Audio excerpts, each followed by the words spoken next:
Salut à tous les amis, on se retrouve aujourd'hui pour une toute nouvelle vidéo. Aujourd'hui je vous parle de mon arc à poulie. Alors je sais, j'ai déjà fait une vidéo, mais là il y a quelques nouveautés. C'est parti. Je vous parle de mon arc à poulie aujourd'hui. Alors j'ai décidé aujourd'hui de le mettre en tenue camouflage. Je reviens de mon entraînement avec la sauce des chasseurs à l'arc de ma région. Et pour tous ceux qui sont chasseurs à l'arc et qui passent par là, si vous voulez savoir où il y a des territoires et tout ça chassable, rapprochez-vous d'une assoce ou de la fédération de chasse qui autorise la chasse à l'arc. Alors, parce que par exemple aujourd'hui vous voyez on s'est entraîné, on a fait du camouflage, la dernière fois on a réglé les arcs, on a tout ce qu'il faut, donc vous réglez vraiment l'alignement des cams, vous réglez votre viseur, vous réglez le repose flèche, vous réglez, vous faites en sorte que votre flèche aille droite là où vous allez, 5, 10, 15 et pour le plus loin 25 mètres, mais nous on favorise vraiment, c'est une flèche, une fléchée, un animal de toucher.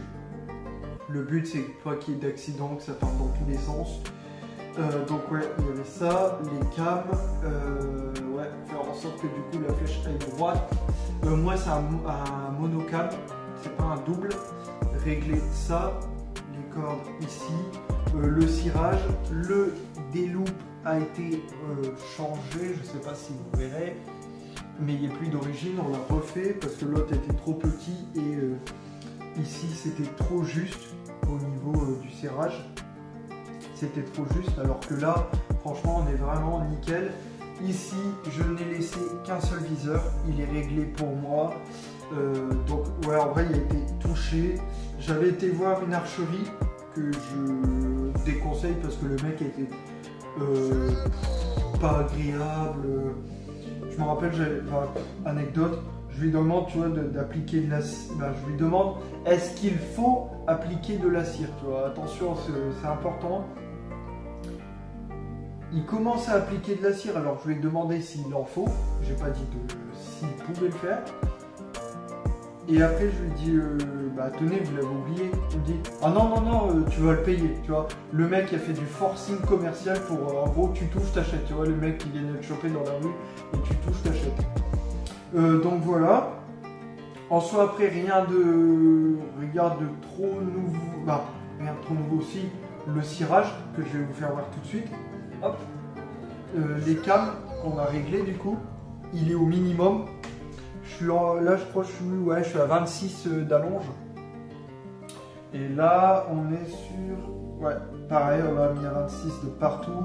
Celui-là, faites attention, vérifiez hein, après chaque utilisation, après chaque sortie, que tout est serré. Parce qu'avec les vibrations, la maladie des arcs à poulie, c'est qu'on entend beaucoup de vibrations. Donc vérifiez bien que tout reste serré, que ça ne bouge plus. Ça par exemple... là où les cordes passent, justement ça avait bougé et du coup j'avais resserré. Et là on est là actuellement, il est à, je crois, ouais, je l'ai laissé à 45 livres, je crois il y a, pour être plus précis, 46-47 livres. Et pour l'instant je suis très bien avec, donc je ne compte pas y retoucher. Cire dont je vous parlais, ça se présente comme ça, mais ça peut se présenter autrement. Et en gros, vous venez en appliquer partout sur vos cordes, partout où il peut y avoir du frottement. Donc, et vous le faites assez souvent, après c'est au toucher. Hein. Vous touchez si la corde elle est plus, si vous voyez que c'est très sec, etc. Vous appliquez, ça coûte pas très cher, je crois que c'est 2 € ça. Donc ça se trouve. Je vous donne en même temps les conseils que j'ai eu. Tout le temps, essayez de mettre tout le temps sur la même position votre décocheur. C'est pour ça que moi j'ai fait des trucs au blanco, au moins on voit où c'est. Les trous, tu vois où ils sont. Le réglage qui a été fait aussi avec la sauce, puisqu'il y a une personne qui s'y connaît grave dessus. Et pour voir si ta flèche justement elle est droite quand tu la tires, bah, on a enlevé l'affût. Hop. Une sans affût et une autre avec D'ailleurs j'en ai racheté puisque du coup, vu qu'on a déjà enlevé l'affût, elle allait par paire de 3. Et là sur mon rack de flèches que je mets sur le côté en action de chasse, ce matin j'en ai... ah non voilà, c'est l'empennage, voilà. Avec empennage, sans empennage. Voilà. Et d'ailleurs il faut savoir que ce matin, en vrai on a tellement bien réglé les arcs que en gros j'ai mis une flèche comme ça et l'autre flèche a traversé l'empennage. Donc à voir si ça a changé le vol, mais si ça a changé le vol, j'aurais pas le choix que de refaire l'empennage puisque la flèche était toute neuve, première sortie. Faites attention parce que oui, quand vous faites des tirs groupés, ça peut vite abîmer l'empennage. Donc faites attention, mais après nous on vise du vivant, donc c'est souvent, même sur cible, on vise cœur-poumon au niveau de l'épaule. Donc c'est pour ça qu'on vise, on fait des tirs groupés au même endroit, mais allez, 3 flèches ça suffit. C'est surtout pour la validation du grand gibier où on tire 10 flèches au même endroit puisque c'est par point. Donc voilà pour l'arc, et surtout bon, vérifiez pour ceux qui achètent l'arc chez Decathlon, il est très bien en soi, si quelqu'un de Decathlon passe par là, votre arc est très bien, mais faites attention quand vous faites les déloupes qui étaient assez petits, donc tu vois, qui se retournaient tout le temps comme ça. La visette, elle est bien, elle est super bien, rien à dire. Le viseur, très bien, sauf que bon, je ne vois pas trop l'utilité de mettre 3 sur le viseur, 3 niveaux quoi. Je vois pas à quoi ça sert à part si vous faites du tir en club du style 5, 10, 15 mètres, voire 50 mètres, oui, mais en soi, perso je suis plus c'est simple, mieux c'est, tu vois, je vais pas me prendre la tête à mettre 40 trucs de viseur, ça sert strictement à rien. Si, j'ai envie de te dire, si ta visette elle est bonne à 20 mètres, ce sera bon à 5, encore plus près, donc tu auras moins de marge, tu auras moins de décalage justement à 5 mètres. Après, voilà, je pense qu'on n'a rien changé de plus. L'entretien, vérifier voilà, la visserie, hein, ça ne se lève pas. Ouais. Sinon, franchement, un très bon arc, je suis pas déçu. Après, le temps qu'il est là, il est là pour enlever si c'est. Ouais, après, je te dirais enlevez-le, mais enlever une visette, mais après, ça dépend. Les goûts, les couleurs, ça ne se discute pas. Et moi, en vrai, le enlever, et après, il te diminue de quelques euros, mais bon, je pense que ça ne changerait pas grand-chose. En soi, on a du bon matériel,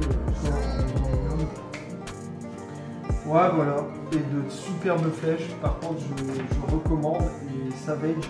Vous pouvez les trouver sur Decathlon, mais il y a aussi des archeries qui les proposent. Le corps de la flèche est en fibre de carbone. Ça, c'est 100 grammes. Précisément, allez, on va parler en grammes parce qu'en grammes, c'est chiant. Mais ce qui est bien, c'est que la pointe d'entraînement est à 100 grammes. Et il faut savoir que du coup, moi je suis un peu parano. J'aime bien que le poids de tout corresponde. Il faut qu'il n'y ait rien de différent. Donc même mes lames de chasse, chez Decathlon, 100 grammes aussi. Si j'ai intérêt à changer pour les 125 grammes pour que ce soit plus lourd et plus pénétrant, il faudrait que je raccourcisse justement ma flèche, mais non, je n'ai pas trop envie. Donc moi je laisse comme ça d'origine et je me fournis tout le temps la même personne. Et le jour où j'en ai besoin que Decathlon ne le fait plus, je vais être dans la galère, mais je rechercherai la même. Et pareil avec un spin de 400. Mais après voilà, la longe et tout ça, le spin, ça dépend de chacun.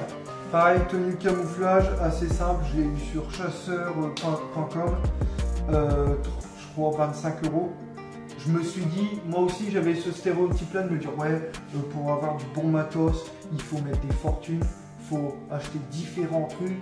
Et au final, le mec que j'ai rencontré, un collègue de chasse, qui nous disait ouais, maintenant la technologie c'est un peu comme à la pêche, où les mecs ils mettent des milliers d'euros là-dedans, mais c'est pas, t'as beau avoir le meilleur arc du monde à 1500 balles, c'est pas ça qui va faire, parce que si t'as pas de quoi avancer jusqu'à l'animal et arriver assez près, parce que la chasse à l'arc c'est la discrétion, la furtivité, l'odeur, les ombres, les éclats de lumière, le crépusculaire, il y a plein de trucs qui rentrent en compte.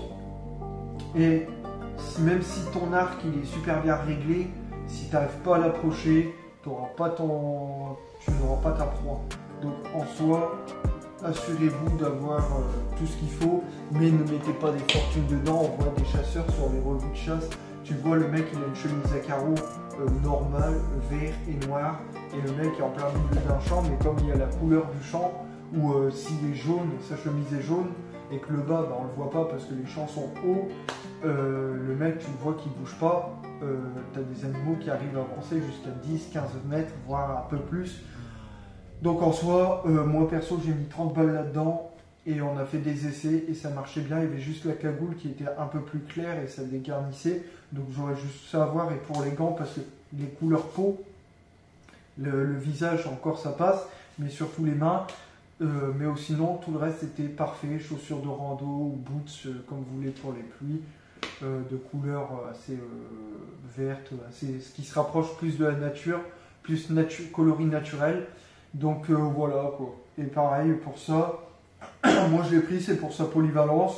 Je croyais qu'on verrait à travers parce que regardez, j'ai un jean bleu en dessous et au final on voit rien du tout.